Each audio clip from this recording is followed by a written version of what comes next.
नमस्कार, स्वागत है आपका। आपके साथ मैं हूं स्टेश नैनमोर। बुलेटिन की शुरुआत करेंगे बड़ी खबर के साथ। कोरोना संकट के चलते हरियाणा सरकार ने बड़ा फैसला लिया है। हर साल बढ़ने वाले महंगाई भत्ते पर सरकार ने रोक लगा दी है। कर्मचारियों की भर्ती प्रक्रिया पर भी रोक लगा दी है। कर्मचारियों की एलटीसी पर भी सरकार ने रोक लगाने का फैसला किया है। आज सीएम कर्मचारी संगठनों के साथ बैठक करेंगे। शाम 4 बजे वीडियो कॉन्फ्रेंसिंग के जरिए ये बैठक होगी। वीडियो कॉन्फ्रेंसिंग में तमाम मुद्दों पर सीएम चर्चा करेंगे। बड़ी खबर, कोरोना संकट के चलते हरियाणा सरकार का ये बड़ा फैसला। हर साल जो महंगाई भत्ता कर्मचारियों का बढ़ाया जाता था, सरकार ने उस पर रोक लगा दी है। सरकारी कर्मचारियों की भर्ती प्रक्रिया पर भी सरकार ने फिलहाल के लिए रोक लगा दी है। कर्मचारियों की एलटीसी पर भी सरकार ने रोक लगाने का फैसला किया है। इसके अलावा आज मुख्यमंत्री मनोहर लाल कर्मचारी संगठनों के साथ बैठक करेंगे। शाम 4 बजे वीडियो कॉन्फ्रेंसिंग के जरिए कर्मचारी संगठनों के साथ उनकी बैठक होगी। वीडियो कॉन्फ्रेंसिंग में तमाम मुद्दों पर चर्चा होगी। कोरोना संकट है, इसके चलते ये बड़ा फैसला अपने आप में कि हर साल जो महंगाई भत्ता कर्मचारियों को सरकार देती है, उस पर सरकार ने रोक लगा दी है। सरकारी कर्मचारियों की भर्ती भी अब नहीं होगी, यानी नौकरी नहीं निकालेगी सरकार। कर्मचारियों की एलटीसी पर भी सरकार ने रोक करने का फैसला लिया है। आज सीएम कर्मचारी संगठनों के साथ इन तमाम मुद्दों पर बातचीत भी करेंगे। इसके लिए बैठक बुलाई है। शाम 4 बजे वीडियो कॉन्फ्रेंसिंग के जरिए ये बैठक होगी, जिसमें वो तमाम मुद्दों पर कर्मचारी संगठनों के नेताओं के साथ, उनके प्रतिनिधियों के साथ बातचीत करेंगे।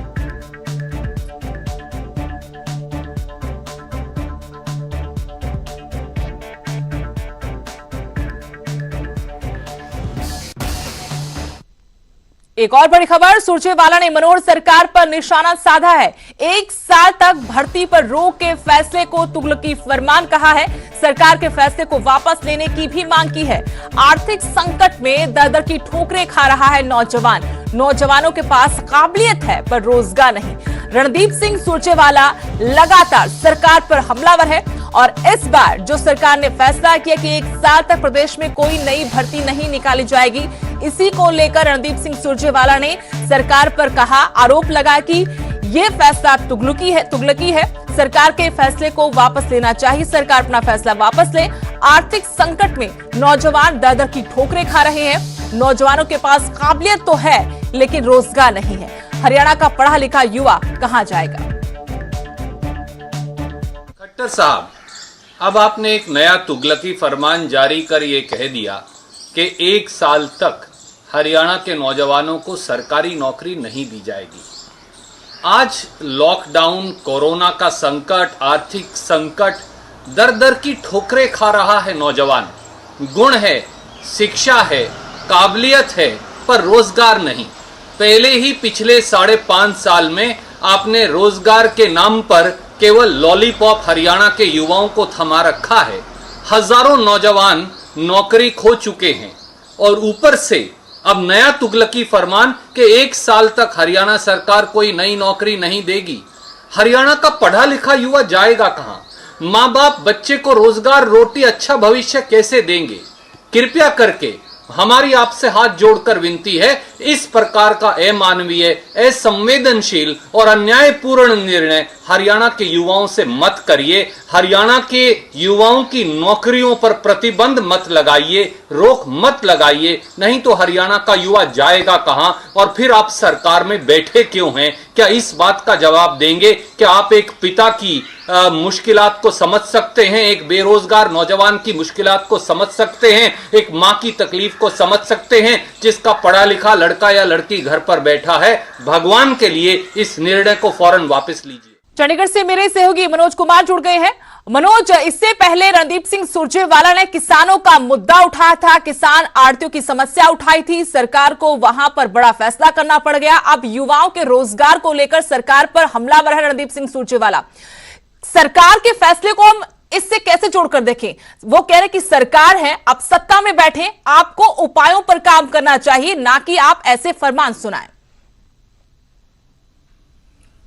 देखिए, रणदीप सुरजेवाला जिस फरमान की बात कर रहे हैं वो दरअसल एक उपाय ही है, क्योंकि हरियाणा सरकार ने जो फैसले लिए हैं, खासकर जो सरकारी कर्मचारियों की भर्ती प्रक्रिया है उसको जो रोकने का फैसला किया गया है, या डीए रोकने का फैसला किया गया या एलटीसी रोकने का फैसला किया गया है, ये उन उपायों में से ही एक उपाय है जिसमें सरकार अपने खर्चों को कम करना चाहती है और कोरोना वायरस से जो बचाव के तरीके हैं या उनके लिए जो पैसे की ज़रूरत है उसकी आपूर्ति करना चाहती है। तो सरकार की कोशिश ये है, जो तर्क दिया गया इन फैसलों के पीछे वो यही है कि सरकार की आर्थिक स्थिति कमज़ोर लगातार हो रही है, इसलिए खर्चों में कुछ कटौती करनी है, इसीलिए सरकार ने ये फैसले लिए हैं। हालांकि ये फैसले कब तक रहेंगे, सरकारी कर्मचारियों की भर्ती क्या 1 साल तक नहीं होगी, 2 साल तक नहीं होगी या कुछ महीनों तक नहीं होगी, ये स्थिति क्लियर नहीं है। लेकिन फिलहाल फौरी तौर पर ये रोक दिया गया है अस्थायी तौर पर, और जैसे ही हालात सुधरेंगे, सरकार का ये भी तर्क है कि उसके बाद से दोबारा चीज़ें पटरी पर लौटेंगी। लेकिन हम मान के चल सकते हैं कि करीब 1 आध साल तो स्थिति ये रहेगी ही।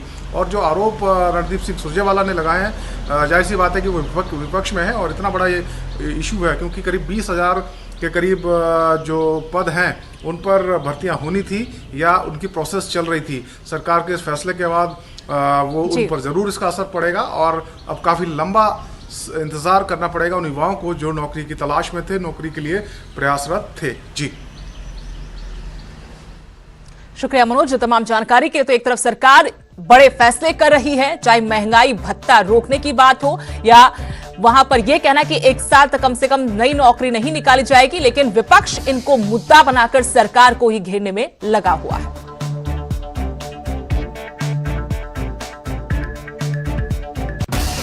अब चंडीगढ़ से बड़ी खबर, कोरोना से चंडीगढ़ में भी हालात बिगड़ने लगे हैं। आज फिर 5 नए मामले सामने आए हैं। सेक्टर 30 से सभी ये नए मामले सामने आए हैं। पिछले 48 घंटों में 20 लोगों में कोरोना की पुष्टि हुई है। शहर में 50 तक आंकड़ा ये पहुंच गया है। लगातार मामलों में इजाफा चंडीगढ़ में हो रहा है। कोरोना से चंडीगढ़ में हालात अब बिगड़ने लगे हैं। आज फिर से 5 नए मामले सामने आ गए हैं और ये सभी नए केस सेक्टर 30 से सामने आए हैं। पिछले 48 घंटों में 20 लोगों में कोरोना की पुष्टि हो चुकी है और इसी के साथ शहर में कोरोना पॉजिटिव का आंकड़ा बढ़कर 50 हो गया है।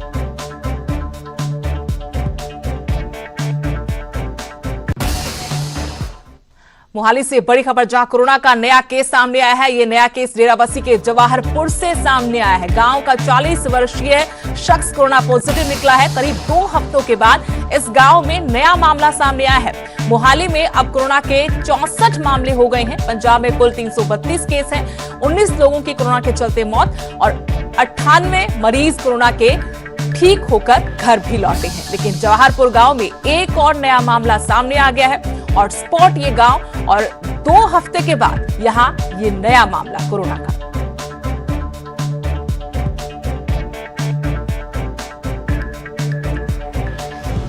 चंडीगढ़ से मेरे सहयोगी मनोज राठी इस बड़ी खबर पर और जानकारी के साथ हमारे साथ जुड़े हैं। मनोज, लगातार मामले चंडीगढ़ में भी बढ़ रहे हैं और जवाहरपुर गांव से भी 2 हफ्ते बाद एक नया मामला सामने आ गया है। चंडीगढ़ के हालातों पर सबसे पहले आपसे जानना चाहते हैं, किस तरह से वहां पर हालात लगातार बिगड़ते नजर आ रहे हैं? देखिए सुदेश, सबसे बड़ी बात यह है कि 48 घंटों में, हालांकि पिछले अगर हम हफ्तों का देखें 10-12 दिन, बिल्कुल भी चंडीगढ़ में कोई केस नहीं था। हालांकि जो केसेस थे वो भी बिल्कुल ठीक होकर अपने घर गए थे। लेकिन बीते 2 दिन में अगर हम बात करें 48 घंटों की, तो टोटल 20 मामले आ चुके हैं कोरोना पॉजिटिव से, जिसकी वजह से चंडीगढ़ प्रशासन की, चंडीगढ़ डॉक्टर्स की टीम, पैरामेडिकल टीम के होश उड़ चुके हैं। क्योंकि लगातार ये जो केसेस आए हैं, जो ये बापूधाम कॉलोनी की अगर हम बात करें, बापूधाम कॉलोनी का एक निवासी जो कि सेक्टर चंडीगढ़ के सेक्टर 32 हॉस्पिटल का वार्ड सर्वेंट था, उसको पहले कोरोना पॉजिटिव हुआ। उसके बाद उसके जो संपर्क में थे, उसकी वाइफ, उसके बच्चे, उसके पड़ोसी, उनको हुआ। उसके बाद ये सेक्टर 30 में एक लेडीज़ को हुआ था। लेडीज़ के साथ साथ अब जो आज सैंपल आए 5, उन लोगों को भी कोरोना पॉजिटिव की पुष्टि हुई है। तो लगातार पहले 9, फिर 6, फिर 5, 48 घंटे में 20 मामले कोरोना पॉजिटिव के। हालांकि कर्फ्यू का पालन भी किया जा रहा है। हर चीज़ की किस तरह इस चेन को तोड़ना है, इस चेन को किस तरह से ब्रेक करना है, उसका भी पालन किया जा रहा है। कर्फ्यू के जो वायलेशन करता है, लॉ एंड ऑर्डर को भी देखा जा रहा है। लेकिन ये जो चेन है, ये लगातार आंकड़े बढ़ रहे हैं। तो कहीं ना कहीं ज़रूर एक चिंता की बात ज़रूर है कि आखिर जो आने वाला टाइम है, यानी कि 3 तारीख का जो एक्सटेंड होगा या नहीं होगा, क्योंकि इसमें अब कमेटी बिठा दी गई है। एडवाइजर की तरफ से कल एक कमेटी बिठाई गई है जिसमें 30 अप्रैल तक इसको रिपोर्ट देनी होगी। जो कमेटी के जो मेंबर हैं, फाइनेंस सेक्रेटरी, कमिश्नर, वो सारे मेंबर्स हैं, जिसमें 30 तारीख को इनको रिपोर्ट देनी है कि जो चंडीगढ़ की अगर हम बात करें, शॉप्स, कॉलेज और जो संस्थान है वो खोले जाएं या ना खोले जाएं, इसके ऊपर एक रिपोर्ट 30 तारीख तक देनी है। उसके बाद फैसला होगा कि चंडीगढ़ में लॉकडाउन कर्फ्यू खुलेगा या नहीं खुलेगा, क्योंकि लगातार दिक्कतें बढ़ रही हैं, लगातार आंकड़े बढ़ रहे हैं। तो कहीं ना कहीं सुदेश ये बड़ी समझने वाली बात होगी। अगर हम ट्राई सिटी की बात करें, दिक्कतें जवाहरपुर गांव को लेकर भी है। एक बार लगा था मनोज कि यहां पर अब नए मामले सामने नहीं आ रहे, हालात काबू में है, लेकिन वहां 2 हफ्ते बाद एक नया केस सामने आ जाता है। वहां पर स्थिति कैसे है और वहां प्रशासन किस तरह से इन हालातों से निपट रहा है, क्या तैयारी है प्रशासन की?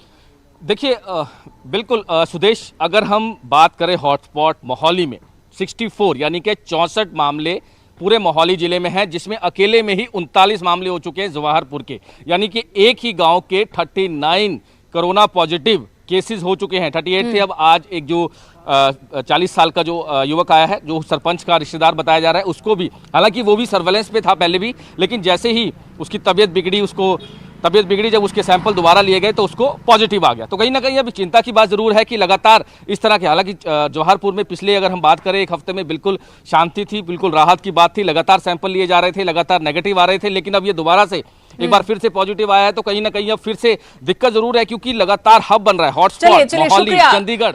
मनोज, तमाम जानकारी के लिए।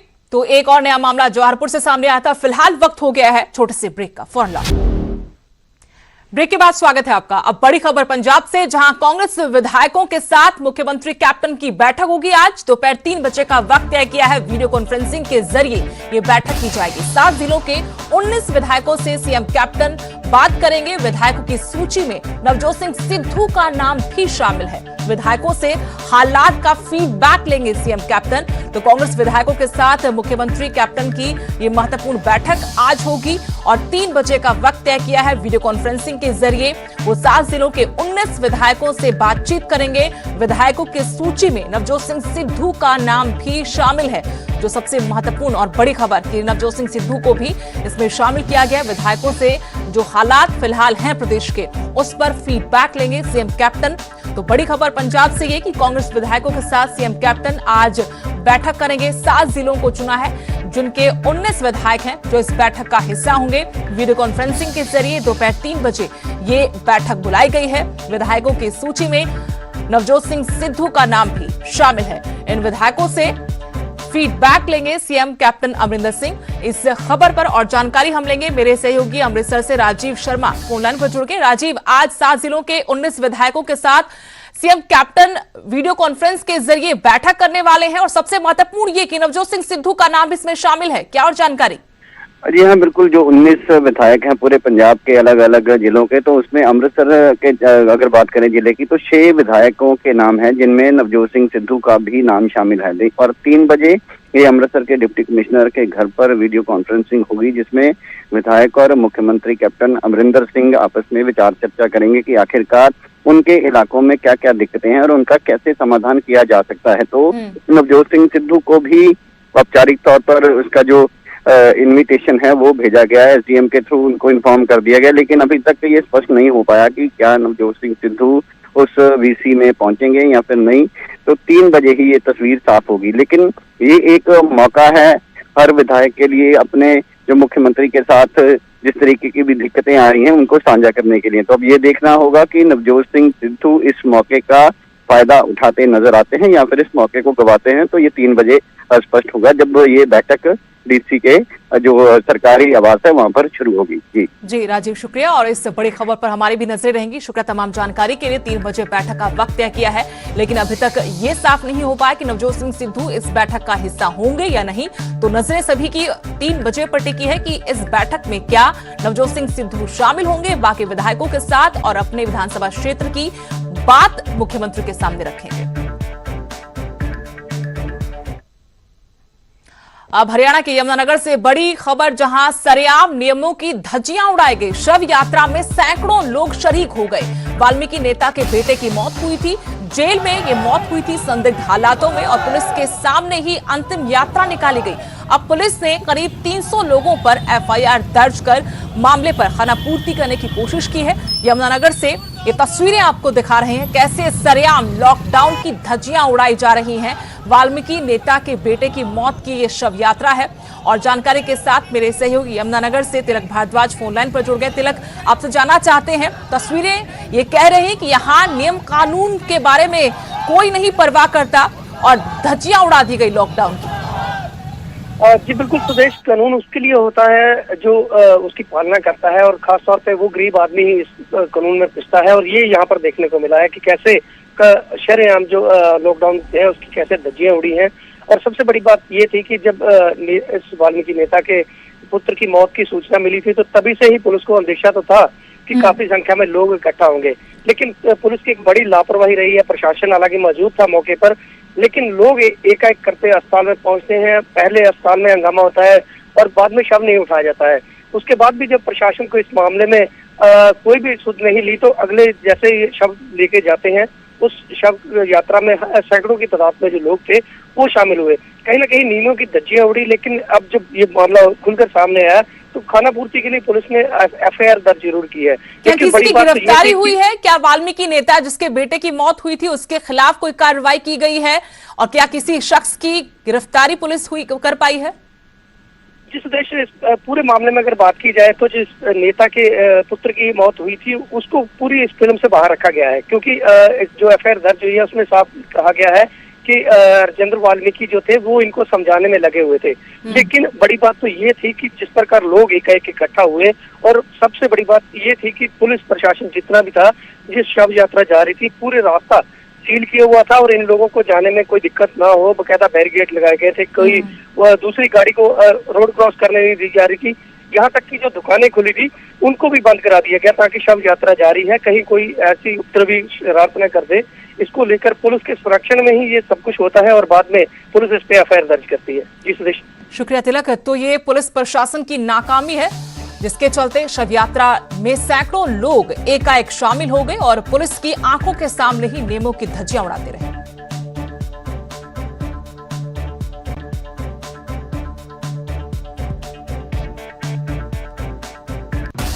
और इसी के साथ इस बुलेटिन में फिलहाल इतना ही। नमस्कार।